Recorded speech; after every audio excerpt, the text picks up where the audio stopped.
Yo supongo que muchos creyentes aquí se han topado con esta situación.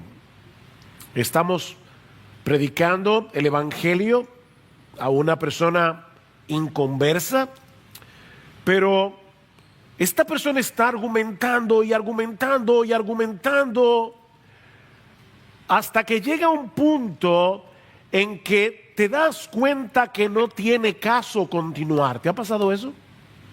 No tiene caso, porque es evidente que la persona no está escuchando ni está ponderando tus argumentos. Más bien él ha decidido ir en contra de toda evidencia para seguir justificándose a sí misma. Bueno, algo similar es lo que encontramos en el pasaje que vamos a considerar en la mañana de hoy, en el capítulo 9 de la carta a los Romanos. Pablo ha venido hablando acerca de la elección incondicional, soberana, para probar que la promesa de Dios a Israel no ha fallado por el hecho de que muchos israelitas continúen rechazando al Mesías. Dios tiene a un Israel dentro de Israel, un Israel espiritual dentro del Israel nacional, escogido por gracia, por el puro afecto de su voluntad. Ahora, Pablo sabía que esta doctrina de la elección soberana incondicional de Dios suele levantar al menos dos objeciones. La primera, no se olvidar la pantalla. La primera es que Dios es injusto al elegir a unos y no a otros. ¿Alguna vez alguien te ha dicho eso? A mí me lo han dicho muchas veces. Dios es injusto. ¿Por qué le elige a unos y no a otros? Y Pablo responde a esta objeción en los versículos 14 al 18 que estudiamos la semana pasada. La siguiente objeción es más bien un reproche. Es cuando la persona se siente acorralada por la doctrina de la elección de Dios y ahora le echa la culpa a Dios de su incredulidad. Decía Luis Buñuel, un famoso cineasta español: yo soy ateo por la gracia de Dios. Y eso es lo que este hombre está haciendo aquí. Vean el versículo 19. Me dirás entonces, aquí está la objeción, ¿por qué pues todavía reprocha a Dios? Porque ¿quién resiste a su voluntad? La Nueva Versión Internacional lo traduce de esta manera. Pero tú me dirás entonces, ¿por qué todavía nos echa la culpa a Dios? ¿Por qué Dios me trata como culpable?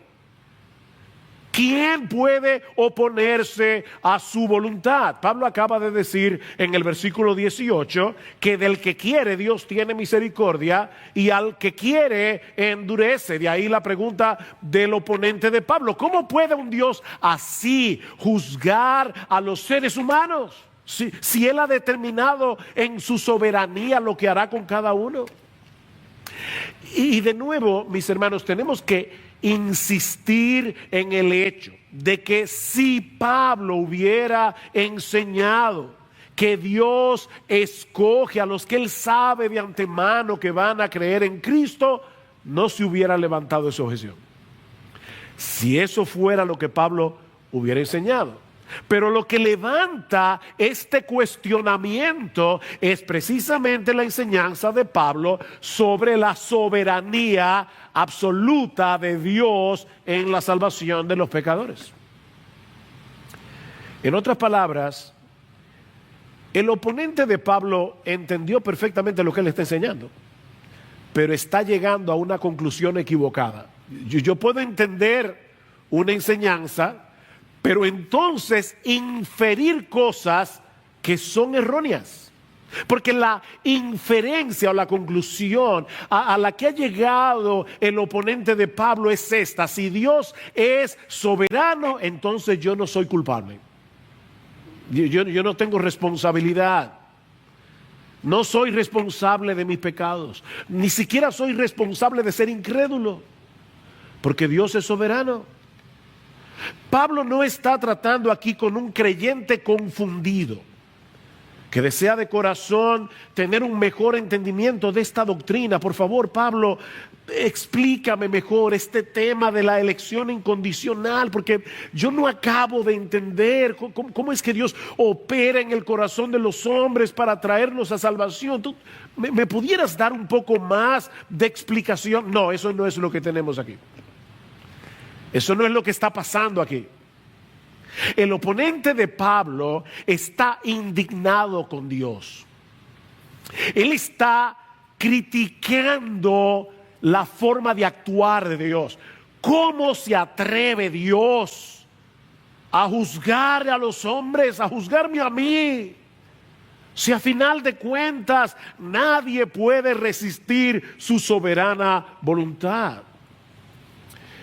Es por eso que en vez de responder su pregunta, Pablo va a tratar con su corazón. Me encanta esto. O sea, Pablo sabe, no vale la pena seguir argumentando. Yo tengo que ayudar a este individuo. Yo tengo que tratar con su corazón, porque no son más explicaciones lo que este hombre necesita. Mis hermanos, Romanos 9, de verdad, está bien claro. Bien claro. No es más explicación, es más humillación. Más humillación delante del Dios del cielo. Así que lo primero que hace Pablo en este pasaje es hacerle ver a su oponente y de paso a todos nosotros la distancia infinita que hay entre Dios y sus criaturas. Vean el versículo 20. Al contrario, ¿quién eres tú, oh hombre, que le contestas a Dios? Hay un contraste aquí que se ve más claro en el original. Oh hombre está al principio de la oración, y la palabra Dios tiene un artículo definido. No es simplemente Dios, es el Dios. Es como que Pablo él está diciendo: oh hombre, ¿quién eres tú? ¿Quién eres tú para que le pidas cuentas al Dios, al único Dios? Pablo le está diciendo: mira, mi amigo, hay un solo Dios y no eres tú. Hay un solo Dios y no eres tú. Eres un hombre, eres una criatura que para colmo de males eres pecadora, y aún así crees tener el derecho de criticar a Dios y demandarle una explicación.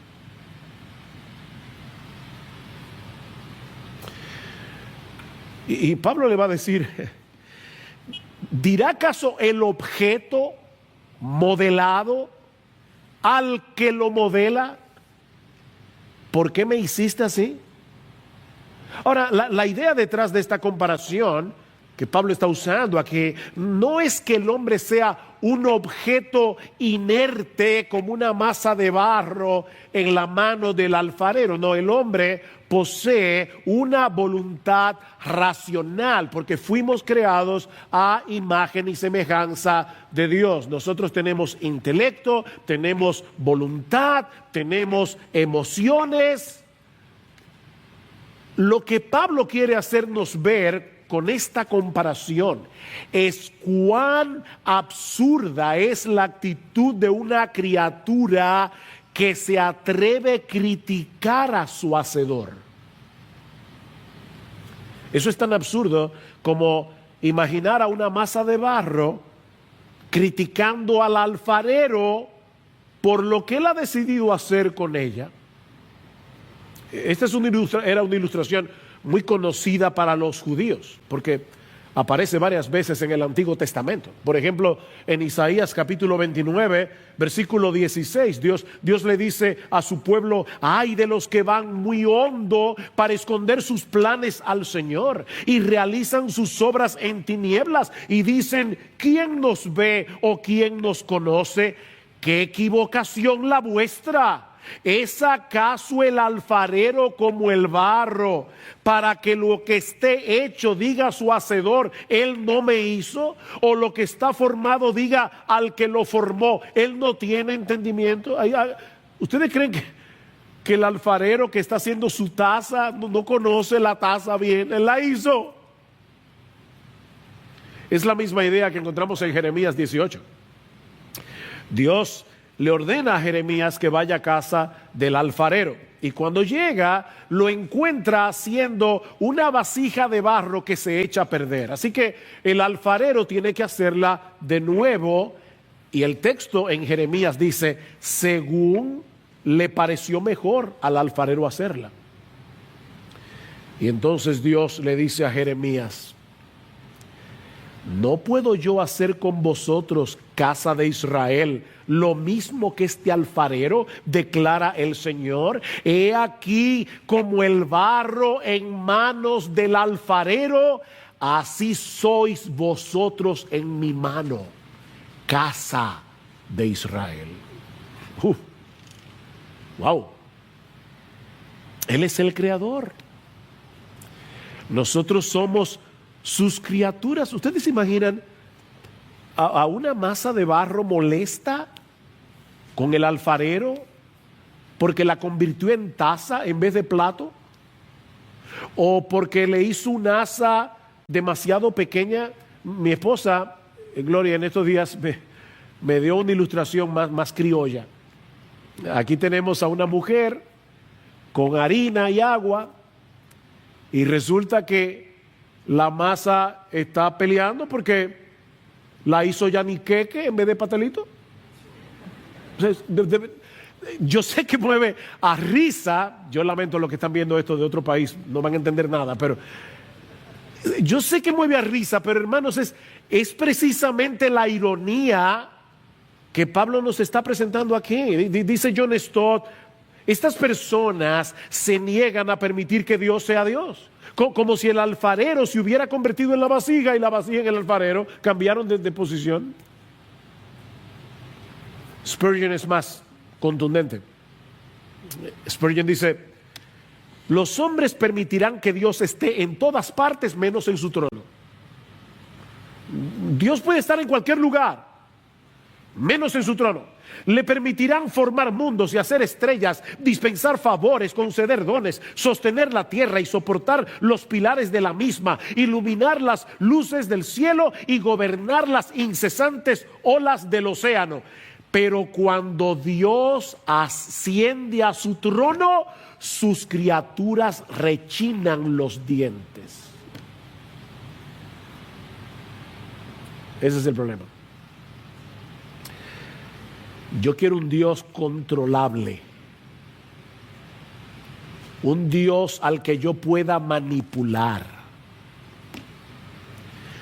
Pero ese no es el Dios de la Biblia. Mira, mi amigo, fue Dios el que te dio una mente para pensar y una boca para hablar. De hecho, aún el aire que usas para que tus palabras puedan ser escuchadas, porque si no hay aire no se transmite la voz. El aire que tú usas para que tus palabras puedan ser escuchadas es el aire de Dios. La mente es de Dios, la boca es de Dios, el aire es de Dios. ¿Y tú te atreves a usar tus capacidades para criticarlo? A ese mismo Dios que te mantiene con vida hasta el día de hoy. Mi amigo, tú y yo llegamos ayer a este mundo. Dios es eterno. Eterno. Somos tan frágiles que un pequeño virus que no se ve a simple vista te puede llevar mañana a una clínica entubado o a la tumba. Y Él es el Todopoderoso. Él es el que formó todas las cosas con la palabra de su poder. Miren, yo estoy seguro que la mayoría de los que estamos aquí no somos capaces de entender la teoría de la relatividad. Ustedes conocen la fórmula, muchos, pero ¿de verdad tú me puedes explicar la teoría de la relatividad? Algunos tal vez sí, yo no puedo. Pero déjame decirte algo. La mente de Einstein no era más que una pequeñita gota casi invisible ante el océano infinito de la sabiduría de Dios. Y tú quieres que Dios te explique lo que Él está haciendo.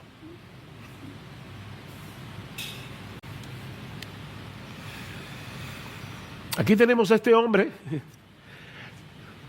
con un entendimiento entenebrecido y distorsionado por causa del pecado, desafiando y criticando a Dios por su gestión gubernamental y demandándole una explicación. ¿Cómo es eso de que tú eres soberano y que yo soy responsable? Explícame eso. ¿O tú pretendes que yo crea en ti sin que tú me des una explicación? Wow. Miren, mis hermanos y amigos que están aquí en esta mañana y que nos están viendo por la internet, nosotros no podemos entender siquiera cómo es que nuestros propios deseos operan en nuestro interior y cómo mueven nuestra voluntad.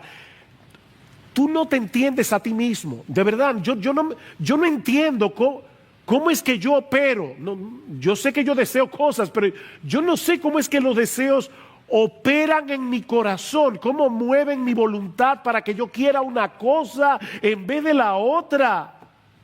Y vamos a demandarle a Dios que nos explique cómo es que armoniza nuestra responsabilidad con su soberanía. ¿De verdad tú crees que si Dios te explicara eso, tú lo vas a entender?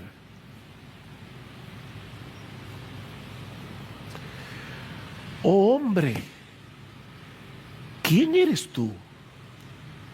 ¿Quién eres tú? Asume tu lugar de una simple criatura del polvo. En vez de seguir demandando una explicación que no tienes derecho a exigir y que tampoco tienes la capacidad de entender, mi amigo, acógete humildemente a la gracia y la misericordia de Dios en Cristo, que Él ofrece a todos libremente por medio del Evangelio. A todos.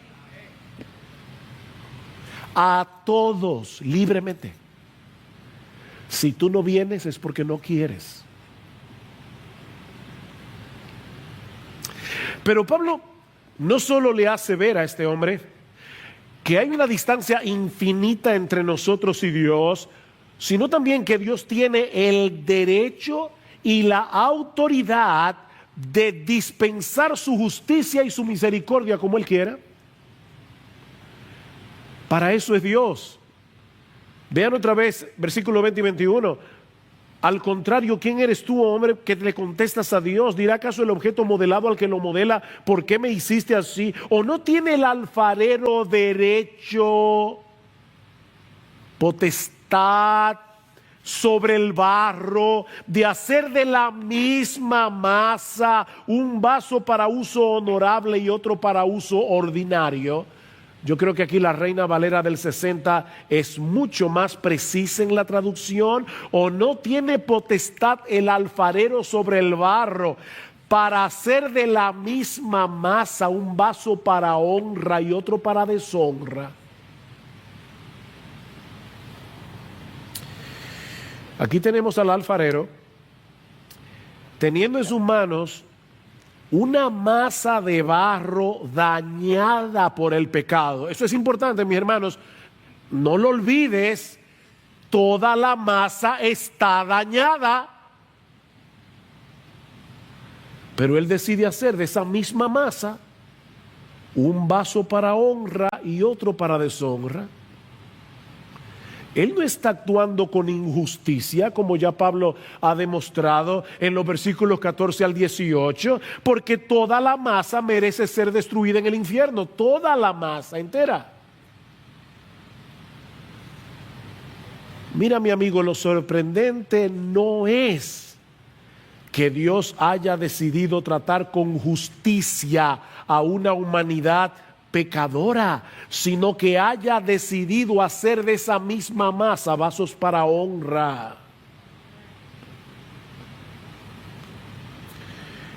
Es la misericordia de Dios y no la justicia lo que debería dejarnos boquiabiertos. La justicia de Dios es entendible. Lo que no es entendible es su misericordia.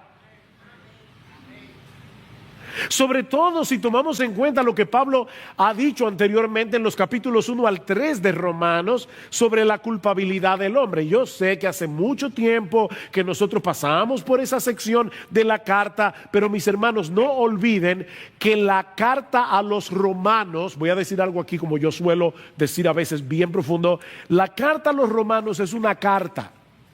¿Y cómo tú lees una carta? Tú no lees un párrafo hoy, otro párrafo mañana y otro párrafo el mes que viene. Tú la lees de un tirón. Así que los miembros de la iglesia en Roma leyeron esta carta de una sentada de principio a fin. Así que lo que a nosotros nos ha tomado meses, a ellos le tomó 20 minutos, 25 minutos.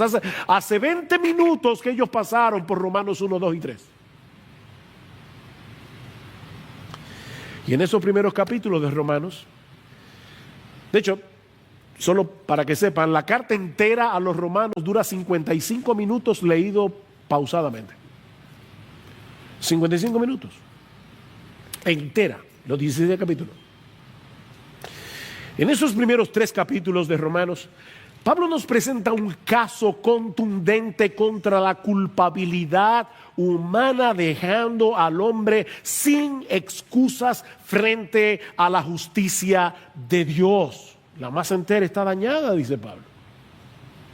Porque la ira de Dios se revela desde el cielo contra toda impiedad e injusticia de los hombres que con injusticia restringen la verdad.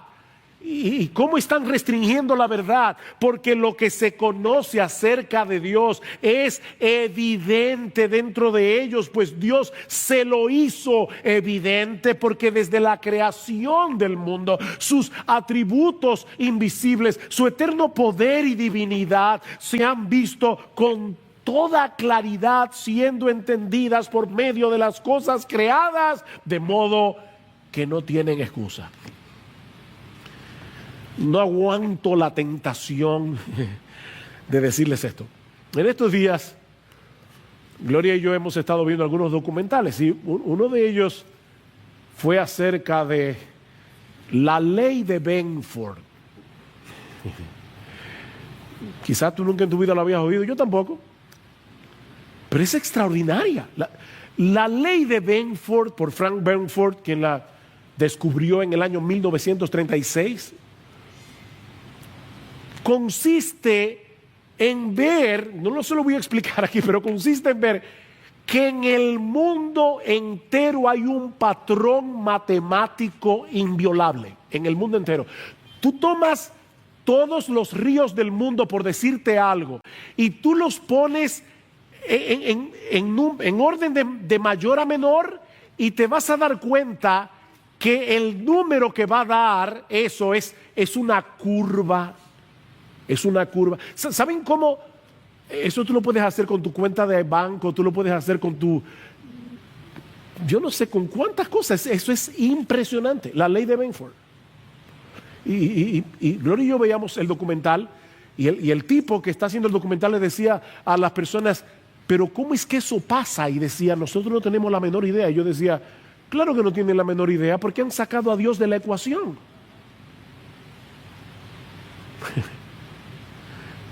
Decía Isaac Newton, Dios geometriza. Dios ha hecho un mundo matemático.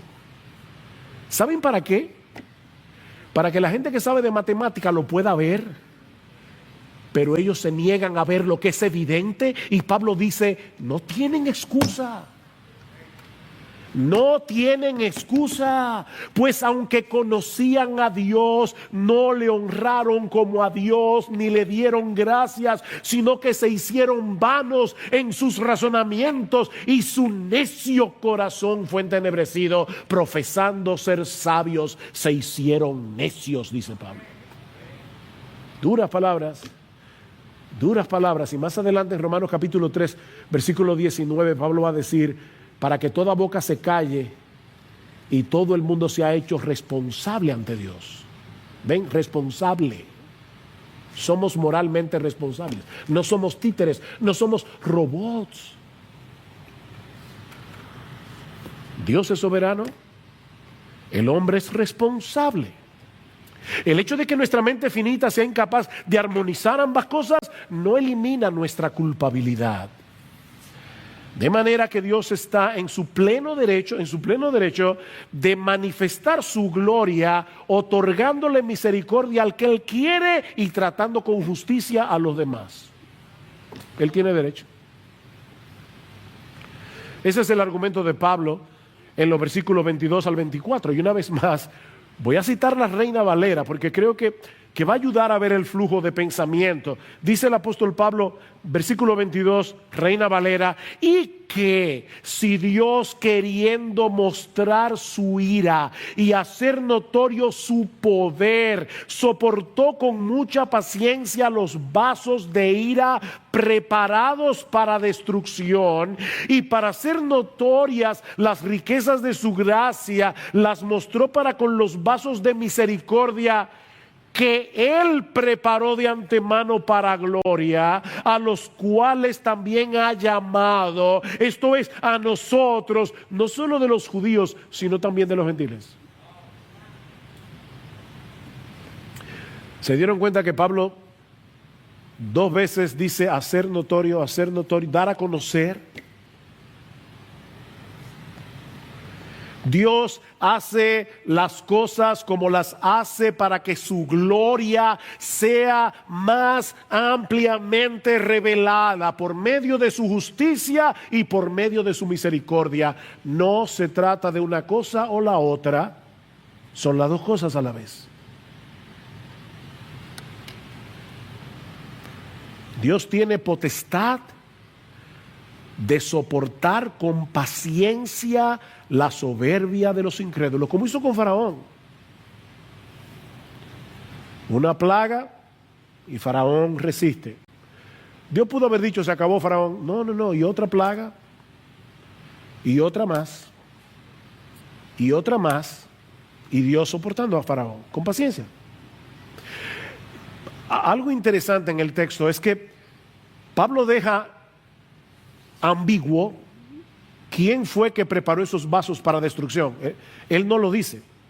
Y de hecho, la voz del verbo que Pablo usa aquí en el original puede ser traducida como una voz media, de manera que es probable que lo que Pablo está diciendo es que esas personas escogieron su curso de acción.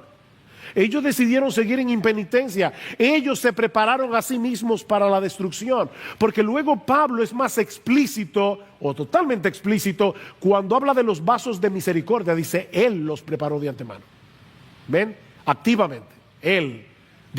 Dios no hace incrédulo a los incrédulos. Dios no crea maldad en los malos. Él no tienta a nadie, ni puede ser tentado por el mal. No, Dios no hace eso. El malo es malo porque le da la gana ser malo, porque esa es su naturaleza. Somos pecadores. Es una misma masa dañada, ¿ven? Pero tarde o temprano, Dios tiene paciencia. Wow, yo pienso en mí mismo, de verdad. ¿Cuántas veces, siendo un adolescente en mi arrogancia, yo me burlé de Dios? ¿Cuántas veces? ¿Cuántas veces comencé teorías y leí el origen de las especies de Darwin y ya yo creía que era un experto en evolución? Un muchachito de 17 años y ya yo creo que soy un experto. Y Dios, esperando con paciencia, para luego decirme un día, su gel se acabó, vive, oh wow, oh wow, este libro es verdad. No, yo no vengo del mono, me hizo Dios. Gloria al Señor, su mano me formó. Cuánta paciencia. Así que mi amigo, tú solo tienes una opción y es humillarte ante Dios y clamar por misericordia, porque Él es justo, pero también es misericordioso. Las dos cosas. Yo no sé cuántas veces yo he escuchado esta frase y estoy seguro que tú también. Mi Dios es un Dios de amor y Él no va a condenar a nadie. ¿Han oído eso? Si me dieran $1 por cada vez que yo oigo esa frase, tendría un dinerito. Mi Dios es un Dios de amor. Sí, es verdad. Él es un Dios de amor, pero es también un Dios de justicia. Mira, un Dios que solo tiene amor, pero no tiene justicia, no es el verdadero Dios, es una caricatura de Dios. Ese no es el verdadero Dios. De hecho, si no entendemos su justicia y su ira contra el pecado, tampoco vamos a poder entender la magnitud de su amor y de su misericordia.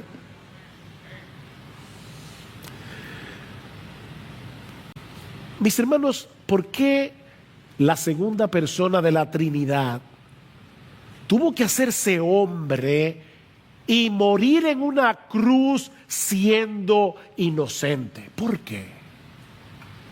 Porque Dios es perfectamente justo y Él no puede pasar por alto el pecado. Pero como Él es amor, al mismo tiempo justo y amor, Él decide, la Trinidad decide que Dios, el Hijo, se haga hombre y cargue con mi culpa para que Dios pueda perdonarme y mantener intacta su justicia. ¡Oh, qué gran Dios! ¿Ustedes recuerdan la escena que vimos la semana pasada en Éxodo capítulo 34, cuando Moisés le dice a Dios, muéstrame tu gloria? Y Dios en el capítulo 34 de Éxodo esconde a Moisés en una peña y pasa por encima de él proclamando su nombre, es decir, dándole a Moisés una revelación de su esencia, una revelación de quién él es. Pero mis hermanos, hay una paradoja en lo que Dios le revela a Moisés. Dice Dios a Moisés, yo soy compasivo y clemente, lento para la ira y abundante en misericordia y fidelidad, el que guarda misericordia a millares. Y ahora escuchen, el que perdona la iniquidad, la transgresión y el pecado, y que no tendrá por inocente al culpable. No, espera, aquí hay algo raro. Aquí hay algo raro. ¿Cómo podemos congeniar esas dos cosas?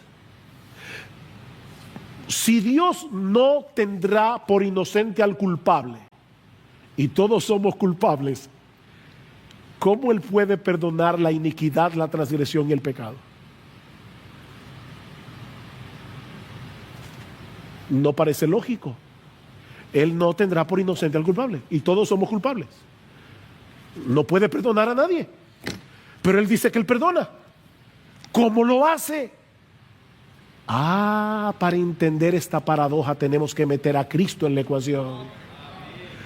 Tenemos que meter a Cristo en la ecuación. La solución es Cristo. Dios no pasó por alto nuestra culpa para concedernos su perdón, sino que la castigó plenamente en la persona de su Hijo. He ahí la solución del dilema. El justo fue castigado para que los injustos seamos perdonados. Pero mis hermanos, la muerte de Cristo en la cruz no tendría significado a menos que la veamos a la luz de la perfecta justicia de Dios. No tiene sentido. Él tenía que morir porque Dios es justo y Dios no puede hacerse de la vista gorda con el pecado. ¿A ustedes les agrada que nuestros jueces muchas veces se hagan de la vista gorda? Sobre todo con los ladrones de cuello blanco. ¿A ti no te molesta? Porque a mí sí. Queremos justicia. Yo quiero vivir en un país donde haya justicia. Bien, nosotros vivimos en un universo donde habrá justicia, donde Dios tratará a todo el mundo conforme a sus obras. Pero Dios decidió tener misericordia en Cristo. En Cristo. Mis hermanos, la misericordia, no solamente la cruz, la misericordia de Dios pierde todo su significado sin la justicia de Dios. Pierde su significado. Es al ver la ira de Dios derramada justamente sobre una humanidad culpable, cuando se hace más evidente las riquezas de su gloria para con los vasos de misericordia que Él preparó de antemano para gloria. ¡Wow! ¿Ven cómo Pablo está resaltando otra vez la incondicionalidad de la elección? De esa misma masa dañada por el pecado, Dios decidió mostrar las riquezas de su gloria con vasos de misericordia que Él mismo preparó de antemano para gloria. Para que vean el esplendor de su gloria y para que compartamos su gloria. Los justos resplandecerán como el sol en el reino de su Padre, dice Jesús. Por eso es que Pablo dice en Romanos 8:18 que las aflicciones del tiempo presente no son comparables con la gloria venidera que en nosotros ha de manifestarse. Vasos de misericordia. Wow, mi hermano, ¿tú has pensado en ti de esa manera? Yo soy un vaso de misericordia, rebosando de misericordia. Y fui preparado para gloria.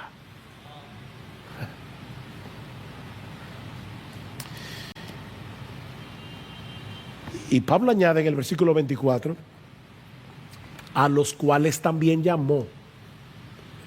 Y es obvio por el capítulo 8 de Romanos, que ese llamamiento del que Pablo está hablando aquí no es simplemente el llamado que hacemos libremente a través de la predicación del Evangelio a cualquiera que quiera venir a Cristo. No, este es un llamado irresistible que liberta nuestra voluntad de la esclavitud del pecado para que nosotros podamos responder libremente al llamado del Evangelio. Eso es lo que, una de las cosas que veremos esta tarde en la clase de escuela dominical. Cómo Dios nos hace libres para que podamos responder al llamado del Evangelio. Pero al hablar de este llamamiento, Pablo nos lleva de vuelta al argumento principal de toda esta sección de la carta, y es que la promesa de Dios no ha fallado. Recuerden que ese es el argumento, ese es el foco principal de los capítulos 9, 10 y 11. Aunque muchos descendientes físicos de Abraham permanecían en incredulidad, ahora Pablo le hace ver a su oponente que el verdadero Israel no solo está compuesto por todos aquellos israelitas que fueron escogidos de pura gracia, sino también por todos aquellos que fueron elegidos de entre los gentiles. Hoy, gloria a Dios, habían dominicanos ahí. Por eso estamos aquí. De manera, mis hermanos, que el plan de Dios no ha fracasado. ¿Qué fue lo que Dios le prometió a Abraham en Génesis capítulo 12, versículo 3? En ti serán benditas todas las familias de la tierra. Esa fue la promesa.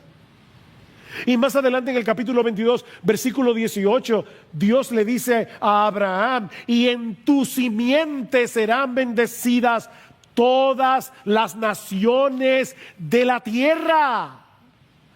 Y eso es lo que Pablo va a probar ahora a través de 4 citas del Antiguo Testamento, 2 del libro de Oseas, 2 del profeta Isaías, para mostrar que la inclusión de los gentiles y la salvación de un remanente de Israel escogido por gracia, ese fue el plan de Dios desde el principio. Y eso nos lleva a nuestro tercer y último encabezado, que veremos mucho más brevemente. Y es que Dios ha estado llevando a cabo lo que Él se había propuesto hacer en su soberanía.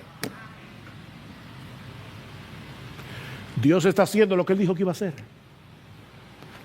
La mayoría de los oponentes de Pablo eran judíos, la mayoría. Así que no sería extraño que este fuera el caso aquí. Y es como si Pablo le estuviera diciendo: pero tú no leíste la Biblia. ¿Tú no leíste en tu Biblia lo que está sucediendo en la historia de la redención después que Cristo murió en la cruz del Calvario? No es el plan B de Dios, ese siempre fue el plan A de Dios. Vean el versículo 25. Como también dice en Oseas: a los que no eran mi pueblo llamaré mi pueblo, y a la que no era amada, amada mía. Qué dulce, ¿verdad? Cuando un esposo le dice a su esposa: amada mía.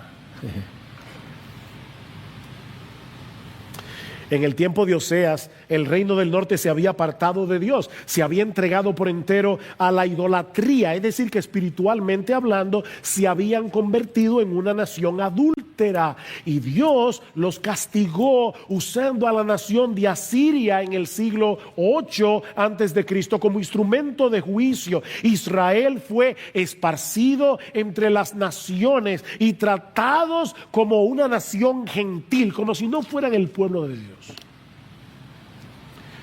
¿Saben lo que hizo Dios? En el norte, recuerden que habían 10 tribus en el norte, 2 en el sur. Dios levantó a Oseas en el reino del norte. Y resulta que Oseas tenía una esposa llamada Gomer, que había sido adúltera literalmente, y le había dado a Oseas hijos de adulterio, hijos de fornicación. Y Dios usa a Oseas, que tiene este matrimonio, para mostrar lo que él iba a hacer con esos israelitas rebeldes y adúlteros. A pesar de su apostasía, Dios habría de traerlos de nuevo a la salvación por el poder de su palabra. De manera que esos que ya no podían ser llamados con toda propiedad el pueblo de Dios, eventualmente vendrían a ser su pueblo. Y yo no estoy hablando de los israelitas que murieron en la época de Oseas. Yo estoy hablando de la época de Pablo. Y ahora estoy hablando no solamente de los israelitas, estoy hablando de los gentiles. Pablo nos dice en Romanos que Dios ha cumplido esa profecía a través de la salvación de los gentiles. Que ahora por la fe en Jesucristo hemos venido a ser la iglesia, el pueblo de Dios del nuevo pacto. Es el mismo argumento de Pedro en primera de Pedro capítulo 2 versículo 10, que cita el mismo texto de Oseas. Mi hermano, eso somos tú y yo por la gracia de Dios, vasos de misericordia que Él preparó de antemano para gloria. Por causa de nuestra unión con Cristo, nosotros que estábamos apartados de la ciudadanía de Israel, ajenos a los pactos de la promesa, sin esperanza, sin Dios en el mundo, como dice Pablo en Efesios capítulo 2, versículo 12, ahora somos parte de la familia de Dios. Versículo 26. Y acontecerá que en el lugar donde les fue dicho, vosotros no sois mi pueblo, allí serán llamados hijos del Dios viviente. ¿Recuerdan que los hijos de Dios son hijos de la promesa? Romanos 9:8. Aquí está el punto. Nosotros somos hijos de Dios. ¿Por qué? Porque Él lo prometió. ¿Y qué de Israel? ¿Cómo entender que tantos israelitas continúan en incredulidad? Bueno, Pablo va ahora a citar Isaías, versículo 27. Isaías también exclama en cuanto a Israel: aunque el número de los hijos de Israel sea como la arena del mar, solo el remanente será salvo, porque el Señor ejecutará su palabra sobre la tierra cabalmente y con brevedad. Y no solo eso. Vean por último el versículo 29. Como Isaías predijo, por favor, hermanos, escuchen este texto con atención, porque lo pueden pasar por alto algo importante. Si el Señor de los ejércitos no nos hubiera dejado descendencia, hubiéramos llegado a ser como Sodoma y semejantes a Gomorra. ¿Saben lo que está diciendo Pablo aquí? Dejados a la inclinación natural de sus corazones, la nación de Israel habría llegado a ser tan perversa como Sodoma y Gomorra. Pero Dios decidió soberanamente dejar una descendencia. ¿Ven otra vez la elección?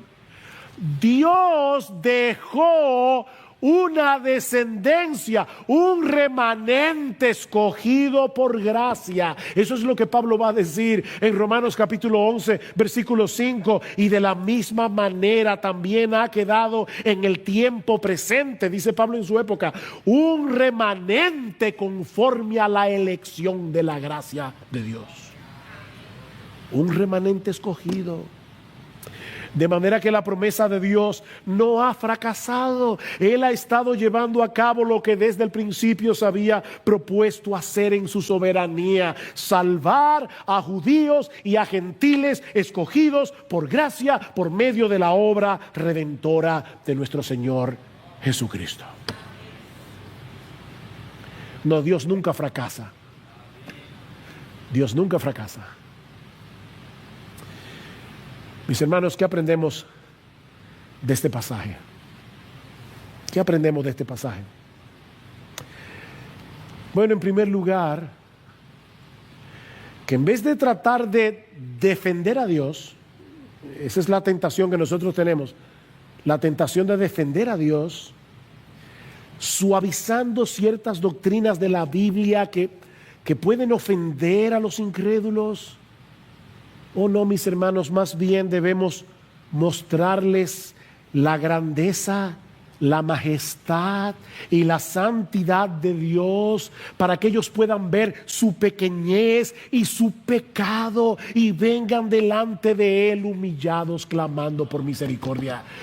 Mis hermanos, Pablo está lidiando con el corazón de este hombre. ¿Saben para qué? Para que se humille y encuentre salvación en Cristo. Mi hermano, no defiendas a Dios. Él no necesita que tú lo defiendas. No suavices la Biblia. No domestiques a Dios para que sea menos ofensivo al incrédulo. Él es Dios. Él es como Él es. No lo domestiques. Oh, pero aprendemos también en segundo lugar que en vez de preguntarnos por qué Dios salva a unos y no a otros, más bien deberíamos preguntarnos por qué Dios estuvo dispuesto a salvar a sus criaturas rebeldes a través de un sacrificio tan costoso. Esa es la pregunta. Miren, el ejército de Estados Unidos gasta mucho dinero en defensa, mucho dinero. Y para cuidarse de terroristas ¿Ustedes se imaginan que en el ejército de Estados Unidos se descubra que todo un batallón ha estado enviando armas secretamente para un grupo de terroristas de ISIS para hacer un atentado en la misma Casa Blanca? ¿Qué pasaría con ese batallón? Corte marcial. Son unos traidores. Eso es lo que nosotros somos. Nosotros hemos tomado los recursos que Dios nos ha dado para su gloria, para pelear contra Él, para criticar sus designios. Eso es lo que hemos hecho. Pero aquí está el juez de la corte marcial diciendo: ustedes todos merecen ser fusilados. Pero ¿saben qué? Ya yo hablé con la Suprema Corte de Justicia, yo no sé cómo funciona eso, y les pedí que me fusilaran a mí. Misericordia. Misericordia. Dios el Hijo vino a este mundo como hombre y dijo: fusílenme a mí. Fusílenme a mí para que ellos sean perdidos. Ellos son unos traidores, son unos rebeldes, son unos adúlteros. Pero Padre, castígame a mí. Esa es la pregunta. Estás haciendo la pregunta incorrecta. Esa es la pregunta. Mis hermanos, si somos creyentes, deberíamos caer postrados y en gratitud adorar a nuestro Dios por su misericordia. ¿O porque a mí, Señor? Porque a mí yo estaba hecho de esa misma masa. Como uno de nuestros himnos que cantamos dice: ¿por qué, Señor? ¿Por qué será que me invitaste a mí? ¿Por qué me hiciste oír tu voz y entrar y ver tu bondad? ¿Por qué, Señor? Pues el mismo amor que el manjar sirvió dulcemente a entrar me llevó, si no, en mi pecado aún habría estado yo. ¿Por qué, Señor? Qué consuelo, ¿verdad? Saber que fuimos preparados de antemano para ser vasos de misericordia. La misericordia nos rodea. Dios nos preparó, la masa dañada, Dios nos preparó como una taza grande que Él va a colmar de sus bondades y de sus misericordias. Y al final veremos su gloria. Pero aprendemos también, en tercer lugar, que debemos reconocer nuestras limitaciones y aceptar que no podemos saberlo todo ni entenderlo todo. No olvides que aquí estamos tratando con la revelación de la mente de Dios. ¿De verdad tú esperas entenderlo todo? ¿Tú entiendes cómo es eso de que la Biblia fue escrita por hombres pero inspirados por el Espíritu Santo? Y que Dios no anuló las personalidades ni de Pablo ni de Pedro. Cuando tú lees a Pablo es Pablo, cuando lees a Pedro es Pedro, pero fueron inspirados de tal manera que cada palabra de ese libro es palabra de Dios. ¿Tú entiendes eso? Yo no lo entiendo. Que hay un montón. Óyeme. Mientras más grande es la luz, decía Spurgeon, más grandes son las tinieblas que la circundan. Mientras más entiendas cosas de la Biblia, más preguntas tendrás. Acepta el misterio, que no podemos saberlo todo. Ustedes no se imaginan cuántas herejías y cuántas distorsiones del evangelio han surgido en la historia de la iglesia, porque hay hombres que han querido explicar lo inexplicable. Las cosas reveladas son para nosotros, pero hay cosas secretas que son de Dios. Acepta eso. Si pudiéramos entender a Dios, Él sería de nuestro tamaño. Ay, pero gloria a Dios que no podemos entenderlo todo. En quinto lugar, aprendemos también que no debemos aislar la soberanía de Dios del resto de sus atributos. No hagas eso. Sí, nuestro Dios es soberano, pero Él también es justo y misericordioso y compasivo y santo y sabio y bueno.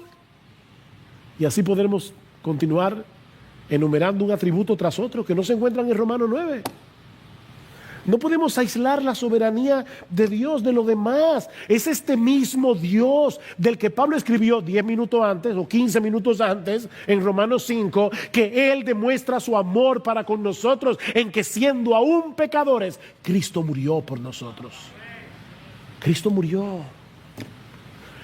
Y si tú estás aquí sin Cristo, mi amigo, recuerda que no es tu responsabilidad averiguar si tú fuiste incluido o no en el grupo de los elegidos. Esa no es tu responsabilidad. Todo aquel que venga a Cristo en arrepentimiento y fe será recibido, porque eso es lo que Dios prometió. Vengan todos los que están trabajados y cargados, decía Spurgeon. Ningún alma que está en el infierno podrá decir: yo fui a Cristo y Él me rechazó, ni una sola. El que a mí viene yo no lo echo fuera. Oh, mi amigo, no mantengas esa actitud de hostilidad hacia el Dios del cielo, porque no te irá bien.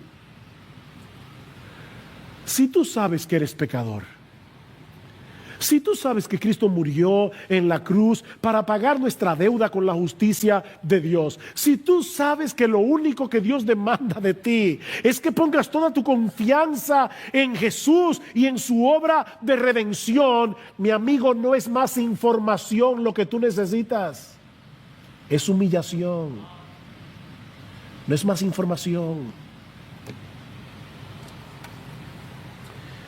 Ven, clamando por misericordia, ven, y misericordia te será concedida, porque ese Dios absolutamente soberano no puede negarse a sí mismo. Él no puede hacer eso, y Él ha prometido poner en nuestra cuenta la justicia perfecta de su Hijo y perdonar todos nuestros pecados y darnos el don de la vida eterna únicamente por medio de la fe.